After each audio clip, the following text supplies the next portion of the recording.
Ada berita viral. Jadi kasusnya siswi ini yatim piatu dan terkena child grooming.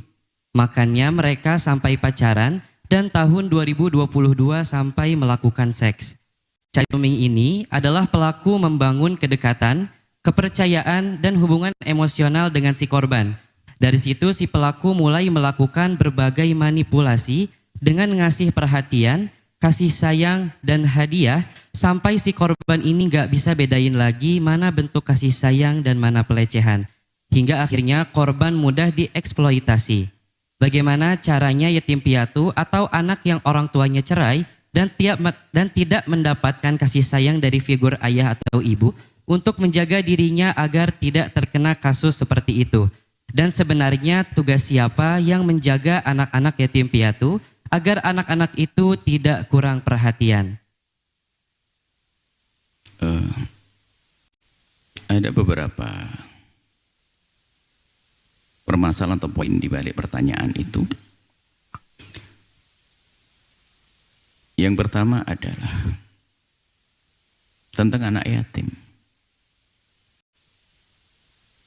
Tugas siapa? Tugas kita semuanya.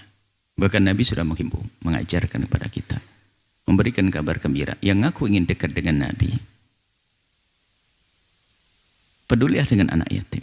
Ana wa kafirul yatimi kahataini. Aku dengan orang yang mengkafalah. Mengkafalah itu yang mencukupi kebutuhan anak yatim.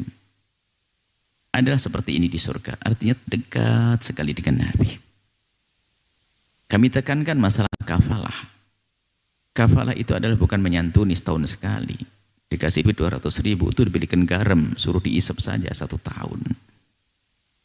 Kita perlu membangun kafalah ini bagaimana menjaga mereka sampai sukses. Kita rawat mereka.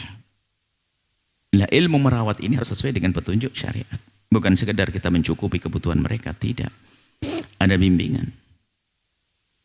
Bisa jadi seseorang merawat anak yatim salah, hanya membiayai uangnya saja, tapi tidak diarahkan kenal Allah. Ini juga salah seorang merawat anak yatim. Hanya membiayai urusan sekolahnya saja, tidak pernah diarahkan kepada Allah. Sehingga dia menjadi seorang yang pintar dalam bermacam-macam ilmu, tapi tidak kenal Allah. Ketahuilah bahwa seorang anak itu kalau dia bodoh, dia kalau berbuat jahat paling hanya nyuri jemuran, nyuri mangga tetangga. Tapi kalau sudah kita pinterkan tidak kenal Allah, dia berbuat jahat adalah segede-gedenya kejahatan. Anda yang telah ikut andil di dalam membesarkannya. Makanya kami ingatkan janganlah hanya sekedar. Ini tingkatan-tingkatan. Anda yang tidak punya kesadaran merawat anak yatim. Yang punya kesadaran pun ternyata harus ada. Ada rambu-rambunya di situ. Bagaimana saya merawat anak yatim? Aku kirimkan ke tempat yang benar. Apakah harus bawa ke rumah? Belum tentu. Jangan-jangan rumah kita tidak sehat. Ini perlu ilmu ini. Saya peduli dengan anak yatim itu. Akan saya muliakan. Saya ingin selamatkan. Saya ingin sekolahkan dia. Oke. Tapi harus kita pikirkan sekolah yang kenal agama atau tidak. Kalau tidak, jangan. Karena yang paling dibutuhkan mereka adalah kenal Allah agar ngerti halal haram. Tentu setelah itu kita antarkan jadi dokter dan sebagainya harus kita. Kita boleh-boleh saja menjadikan seorang dokter hebat. Anda mendidik jadi orang dokter yang khusus ahli surga. Nah ini merawatnya sendiri ada ilmunya. Apakah harus saya bawa ke rumah saya? Oh belum tentu.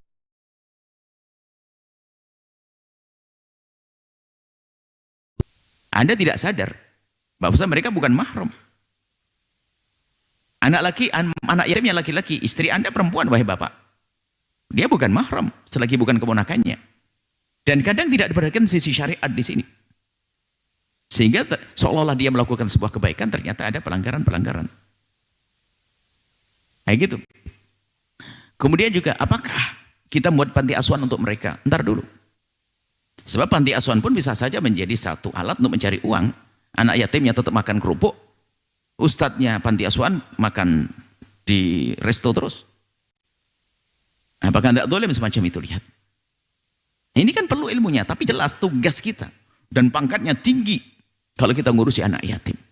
Sebab kejahatan terselubung di balik hati. Biasa saja di balik ngerawat anak yatim. Sebab anak yatim kalau disuarakan semua orang penyuh, ingin membantu. Karena anak yatim, anak yatim, anak yatim. Cuman kita perlu jujuran orang ngurusi anak. Maka dalam Al-Quran kan kalau ngurusi anak yatim hendaknya, maka honiyan fal istafif. Hendaknya orang kaya agar dia bisa menghindar dari makan anak yatim. Kalau kaya, jangan makan sedikit pun dari harta anak yatim atau dari santunan yang diberikan anak yatim. Untuk anak yatim hanya untuk yatim. Ista'fif. Kalau fakir, karena fakiran falyakul bil ma'ruf. Kalau dia orang nggak mampu, hendaknya dia ikut makan tapi bil ma'ruf. Bil ma'ruf itu adalah dua makna. Ma'ruf itu adalah ala kadarnya, sama dengan yang dimakan anak yatim. Bukan ustadz yang dilebihkan, tidak. Jadi makannya sama, boleh. Saya seorang fakir ngerawat anak yatim. Karena saya bisa. Kemudian saya ikut makan bersama mereka. Bil ma'ruf ala kadarnya, uruf, yang layak.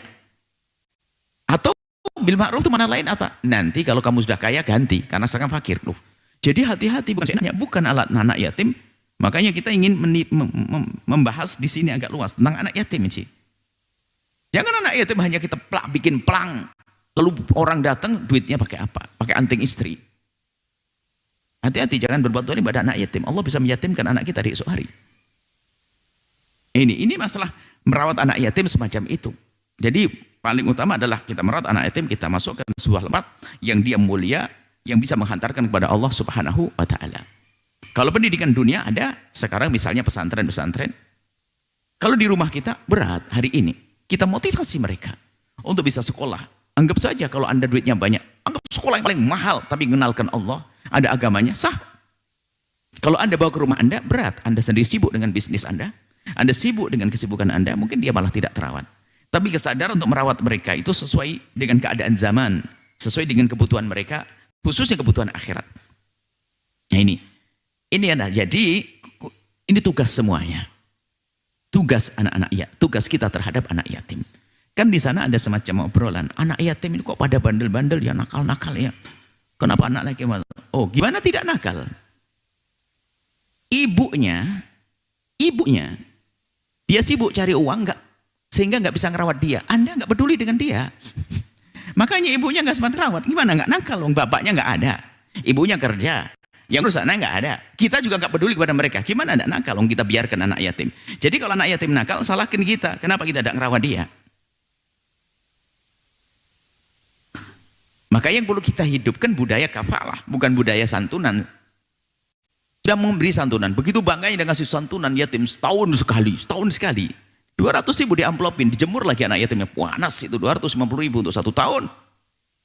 Saya ingatkan, merawat anak yatim. Ayo kita kumpulkan anak itu, Anda cari anak itu, Anda rayu anak yatim untuk bisa sekolah yang kenal agama, kenal ilmu dunia, agar mereka sukses dunia akhirat. Baik, ini adalah masalah ini. Kemudian hal lain lagi, masalah mendidik, hati-hati. Tadi adalah alasannya berbuat baik. Makanya ini adalah karena yang baik-baik tidak masuk di dalam wilayah ini. Sehingga ada orang memancing, memanfaatkan kesempatan dalam kesempitan orang lain. Sehingga pura-pura ngerawat, digedekan dan sebagainya. Setelah itu adalah naudzubillah dilakukan kehinaan. Jangankan dalam keharaman. Di dalam Islam sendiri, fankihu ma taba lakum minan nisa'i mathna wa thulatha ruba', itu masalah menikah 1 2 3 4. Itu kan kisahnya terakhir. Fa in khiftum alla ta'dilu fawahidah. Fa in khiftum, kalau kamu takut tidak adil, maka satu saja. Ini adalah kalau kita bawa ceritanya begini. Jika engkau merawat anak yatim perempuan tentunya bukan urusanmu, bukan mahrammu. Awas, jangan sampai kau nikahi dia, lalu kamu ingin menguasai kekayaannya, kamu ingin dolim kepadanya.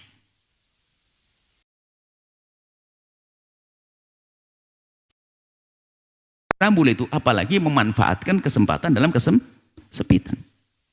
Yang menikahi anak yatim harus waspada dia.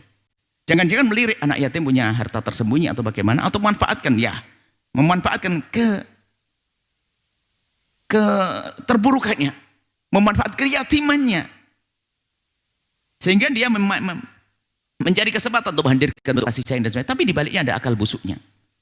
Loh, kalau memang orang baik, memang dia laki-laki, dia perempuan, nikahi dengan adil, dengan benar, sah. Bukan dengan cara, mohon maaf, melakukan kehinaan-kehinaan semacam itu. Ini juga ada hubungannya dengan masalah waspada dengan syariat. Kita tidak bicara tentang anak yatim saja. Seorang ustadz yang tidak takut pada keharaman bisa saja masuk wilayah ini. Dekat dengan muridnya, semakin dekat dengan muridnya, berduaan dengan muridnya. Akhirnya bisa melakukan keharaman dengan muridnya, bukan masalah yatim piatu saja. Maka itu semuanya kejadian adalah di saat syariat tidak diindahkan, syariat tidak perhatikan, sehingga mentang-mentang dia ngerawat, seperti bahasanya seperti adik sendiri, seperti saudara sendiri, seperti anak sendiri. dibawa kemana-mana dan sebagainya. Semuanya punya syahwat, bisikan-bisikan setan yang semula mungkin juga tidak ingin berbuat zalim, cuman berjalannya waktu, ada syahwat yang datang, ada bisikan setan dan yang lain sebagainya. Tidak tahu apa yang dibaca, apa yang dilihat, tak taunya si anak perempuannya juga sama, terjadi kehinaan. Semuanya karena tidak mengindahkan syariat. Jadi kalau Anda memang merawat anak yatim, Anda harus betul karena Allah. Termasuk merusak semacam itu bentuk zalim. Melakukan kehinaan zina dengan anak yatim sebenarnya itu zalim di atas kezaliman. Bukan sekedar zalim saja, zalim di atas kezaliman, dia merusak kehidupannya. Kalau menikahi dengan cara yang benar, akan diberi nafkah, dibesarkan, ya sah. Anda seorang pria sukses, laki-laki muda sukses, kemudian punya anak yatim, ngerawat anak yatim, kemudian dilihat di antara mereka ada yang baik akhlaknya, lalu dinikahi, ya sah saja, nikah kok. Tapi kalau melakukan keharaman, menghancurkan. Nah, kesalahannya di mana? Semuanya punya andil kesalahan di dalam hal ini. Kita hanya kurang peduli pada anak yatim sehingga orang baik tidak merawat dia, yang tidak baik merawat anak yatim untuk dijadikan kesenangan untuk bagi dia. Nah, semacam ini. Bagi ini yang perlu kami gugah adalah semuanya. Ayo peduli dengan kehidupan anak yatim, kita memperhatikan mereka. Kemudian siapapun yang merawat anak yatim, tolong waspada. Anak yatim adalah tetap orang lain, dia adalah bukan mahram dengan dirimu. Harus waspada. Dan ada syahwat di dalam dirimu, juga ada syahwat di dalam dirinya. Kita harus tetap pakai rambu-rambu syariat, sehingga indah di dalam menjalankannya. Semuanya yang terjadi itu karena dia ngentengin syariat. Seorang ustadz berbuat tidak baik dengan muridnya, itu tidak serta-merta. Akan tapi biasanya, mungkin ya karena mengentengkan, dipanggil di tempatnya sembunyi sendiri, berduaan dan sebagainya, karena tidak takut kepada Allah. Semoga Allah menjaga semuanya. Baik, setelah ini semoga bangkit dalam diri kita semangat untuk menjaga anak yatim dengan cara yang benar. Maka Anda sebagai seorang perempuan, istri, kalau Anda ingin memasukkan anak yatim di rumah Anda, harus hati-hati. Urusan dia dengan suami Anda, mungkin dengan anak laki-laki Anda. Dan harus waspada, jangan hanya main comot tapi tidak pakai petunjuk syariat. Jangan sampai Anda membuat kerusakan di dalam rumah Anda sendiri, sehingga seolah-olah dia ingin nolong orang, ternyata dia telah menghancur dirinya, menghancurkan diri dan keluarganya. Tapi di sisi lain Anda tidak perlu takut. Bahkan kami himbau setelah ini ada semangat. Kalau Anda berani menyekolahkan anak Anda, menghabiskan uang 10 juta dalam sebulan. Kalau seandainya Anda berani membawa anak yatim keluar 10 juta lebih dari itu, kata yang lebih cepat pintar adalah anak Anda. Dibawa kemana 10 jutanya? Tidak harus dibawa ke rumah Anda. Saya akan anggarkan uang saya 10 juta seperti yang saya keluarkan buat anak saya. Saya akan perlakukan anak yatim seperti anak saya sendiri, cuman ditempatkan di mana? Tempat yang baik, di sekolah-sekolah yang ada pondok pesantrennya. Aman, Anda tidak usah memikirkan kapan keluar masuk urusan handphone segala macam. Hebat. Dan sudah ada orang seperti itu di tempat ini. Sudah banyak orang seperti itu di tempat ini. Tinggal Anda yang menyusul. Yang belum Anda menyusul. Ada. Saya siap memberikan beasiswa kepada anak-anak. Saya pengen anak saya terangkat. Tidak perlu Anda bawa ke rumah Anda. Karena rumah Anda rumah tidak sehat. Rumah tidak sehat bukan tidak sehat ya. Rumah yang sering Anda tinggal. Anak yatim laki, anak Anda perempuan. Berkumpul di rumah, nonton TV bersama. Anda pergi, na'udzubillah, haram. Kalau sudah dewasa nanti. Ini saja yang bisa kami sampaikan. Jadi permasalahan tersebut permasalahan bersama.